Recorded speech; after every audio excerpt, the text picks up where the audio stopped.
Welcome to the deep dive. We are cutting straight to the chase today. We're diving into a stack of source material that reveals what looks like a perfect storm brewing in one of Canada's largest cities. Yeah, and this isn't some, theoretical financial discussion. No, not at all. This is about local governance colliding head-on with these intense national affordability pressures. And it's leading to some, well, really shocking consequences for everyday property owners. Our focus today is on Brampton, Ontario. We're basically dissecting a detailed report from December of 2025, Right? and it looks at property tax arrears during the year before that, 2024. This report is, it's a powerful snapshot of just how fragile people's finances have become. And it seems like it's being driven by local policies that are, frankly, completely disconnected from the household budgets they're supposed to be helping. Exactly. So our mission is to take these hard numbers and really understand the story behind them, the so what behind this massive spike in people facing, catastrophic collection action. What does it tell us about affordability across the country? There's a lot of data here. But if you take away just one thing, it should be the core finding. Which is, It's the rate of increase. Between just 2023 and 2024, there was a shocking 400% increase in property tax accounts sent to a bailiff for collection in Brampton. 400%. 400. That isn't a slow trend. That is a financial explosion. Okay, let's unpack this. Because a number like that is so abstract until you really define the kind of jeopardy these residents are now in. Right.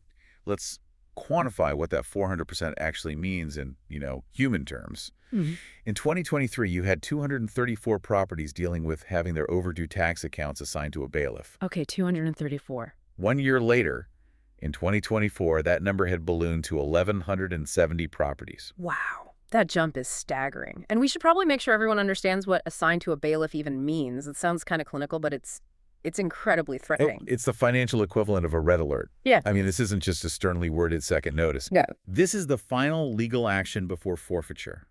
When an account goes to a bailiff, the city has hired a formal agent to use any legal means necessary to get that debt.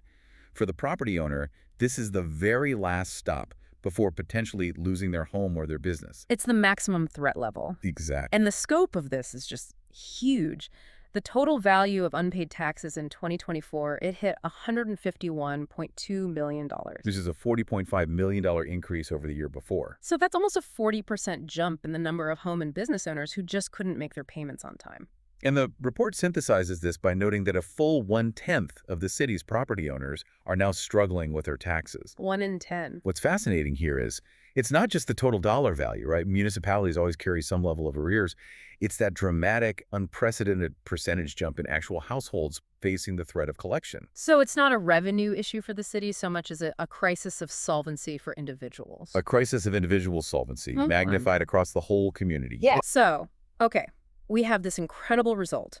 400% more collection actions. Now, the sources, they immediately connect this back to local strategies, specifically the fiscal strategy pushed by Mayor Patrick Brown since he got in 2018. And this is where the local politics really come into play.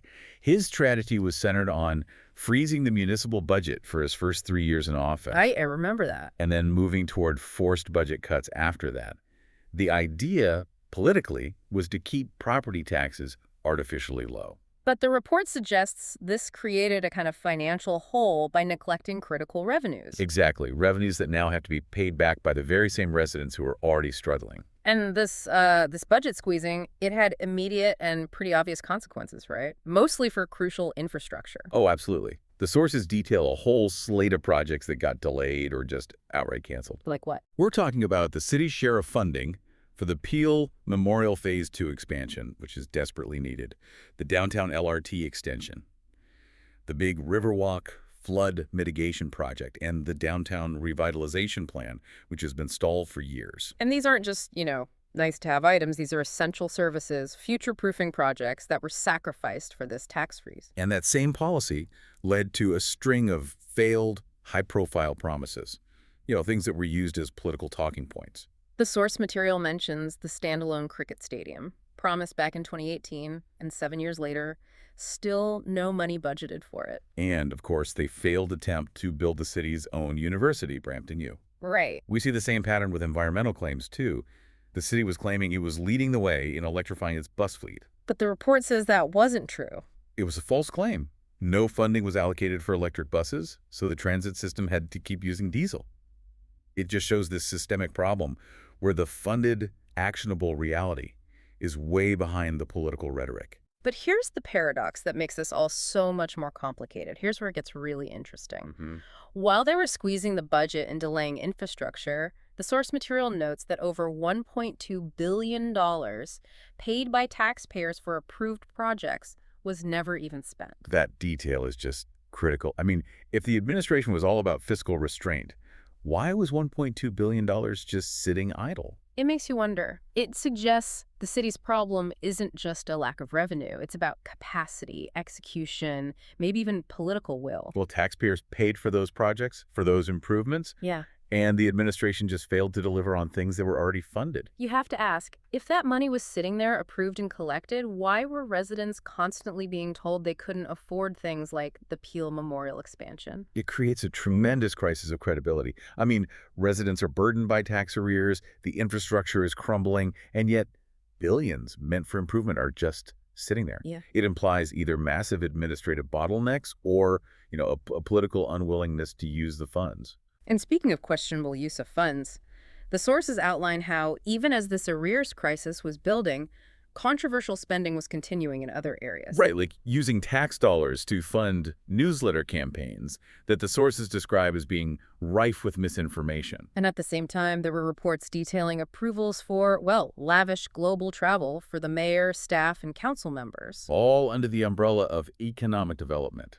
It kind of mocks the very idea of fiscal restraint, doesn't it? Especially when a tenth of homeowners are financially vulnerable. And then we get to the failed Brampton University plan.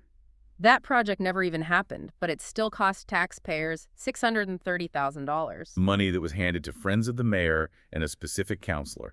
It's hundreds of thousands spent on a failed scheme while essential services were frozen. So the residents, they're obviously speaking up. We saw letters submitted during that September 3rd council meeting that were sharply critical. Yeah, a resident named Pam Patel offered a really powerful critique.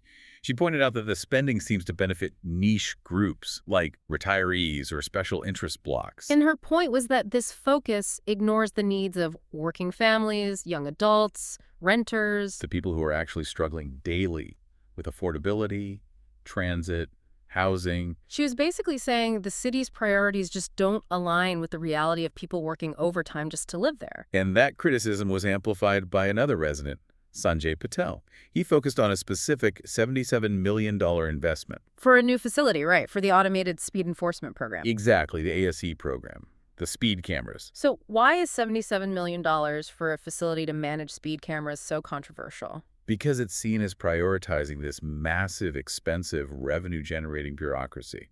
Sanjay Patel called it an additional form of taxation, not something focused purely on safety. Spending $77 million on ticketing infrastructure while people are being sent to bailiffs over their property tax, that's a pretty stark contrast. It highlights a severe disconnect in priorities. Yes. And yet, maybe the most disturbing detail in all this is the reaction, or lack of reaction, to the arrears report itself. This document, detailing the 400% surge, the financial fragility of a tenth of property owners it received. Zero discussion. Absolutely no discussion among counselors at the meeting. This raises an important question. If municipal leaders know this is happening, they commission the report, why are these conversations being avoided? The silence is deafening, isn't it? It implies the political cost of discussing resident financial distress is just being ignored to maintain the existing policy narrative. So let's shift focus for a second to the wider context, because while local policy obviously set the stage, we can't ignore the macro factors that city staff themselves cited as the direct cause here. Right. The local strain is clearly made worse by the national reality. Staff are clear that the rising cost of living housing, childcare, food was squeezing household budgets to the breaking point. They specifically named high inflation throughout 2024. Yes, as the pressure source that caused homeowners to delay or miss tax payments. And the immediate operational consequence for the city is that the collection staff are just swamped. They're dealing with a rapidly increasing workload. More overdue notices, more title searches, and inevitably more accounts going to bailiffs, which is why we see that staggering 400% number. If we connect this to the bigger picture, this isn't just a local problem of irresponsibility. No, it's a failure point for the national affordability crisis. Statistics Canada data from that time paints a very bleak picture. It showed 45% of Canada's entire population was worried about their ability to afford housing. 45%. That's nearly half the country living under the shadow of housing insecurity. And it goes beyond housing. The StatsCan report showed that a third, 35% of Canadian households had difficulty meeting basic financial needs: food, transport, housing, in the year before that report came out. So that level of financial fragility means that Brampton homeowners were already at a tipping point. Exactly. Any additional strain, a delayed tax payment, a high utility bill, just inflation eating away at savings, was enough to push these households into the extreme jeopardy of a bailiff action. The local policy decisions just magnified an already perilous situation. That's right. And to show you that this isn't just a Brampton problem, we need to look at the region. While Brampton's 400% jump is the headline, other cities are seeing similar stress. We have concrete data. St. Catharines, for example, saw their arrears rise 34% in 2024 compared to their previous four-year average. That's over 4,600 properties in arrears. Thousands of households. And even more dramatically, Niagara Falls reported a 43.6% jump in properties in arrears since their current council took office in late 2022. So the rate of increase varies, but the trend across southern Ontario is undeniably severe and, well, upward. Which brings us to an external critique from the Property Taxpayers Alliance. They have a very specific theory about what's driving this whole municipal cost crisis. Their criticism seems to center squarely on the local municipal status quo. It does. They argue there's a systemic lack of accountability for what they call incessant cost overruns, ballooning budgets, excessive hiring, and new non-essential discretionary spending programs. So they're saying local government has become inefficient and bloated, and that's what directly leads to the high taxes that cause these arrears spikes. Basically, yes. They believe that high-income city officials are insulated from the impact and just shift the rising costs onto homeowners. So what's their advice to residents? It's highly political. They say to vote for and actively promote leaders who advocate for smaller budgets, more efficiency, and explicitly non-spendthrift policies. They see it as the only way for residents to fight the affordability crisis from the municipal level. It's a call for strict fiscal discipline. It is. They're arguing that until municipalities stop creating new bureaucracies and discretionary programs, like a $77 million enforcement facility or funding failed university schemes, the cost of living, reflected in property taxes, will just keep outpacing what the average household can earn. So what does this all mean? The central tension in this deep dive really gets crystallized by that Brampton report. You have local financial decisions. Years of calculated budget freezes. And at the same time, money being allocated to controversial non-essential spending. And all of that just intensified the strain on households that were already being crushed by national inflation. And that confluence local political strategy and macroeconomic strain resulted directly in that shocking, verifiable 400% surge in collection actions in a single year.